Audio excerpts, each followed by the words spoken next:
की हा विषयाबद्दल काय सांगणार आहे. तर साधने आहेत स्टेटस्कोप, डिजिटल बीपी मशीन आणि स्पॅरोमीटर.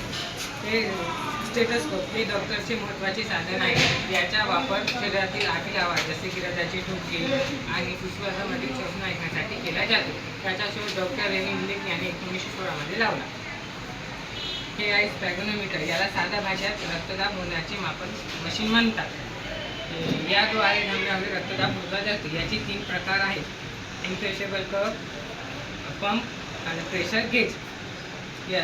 तिसरा आहे डिजिटल बीपी मशीन. हे स्वयंचलित उपकरण आहे. त्याच्यामध्ये शिवाय डिजिटल स्क्रीनवर वाचन दिसते. 120 किंवा 80 हे प्रौढ व्यक्तीचे रक्ताचे प्रमाण आहे. यावर 120 हा डायस्टोलिक हृदय आकुंचन पावत असण्याचा दाब व डायलोस्टिक हे हृदय विसावलेला रक्ताचा दाब आहे.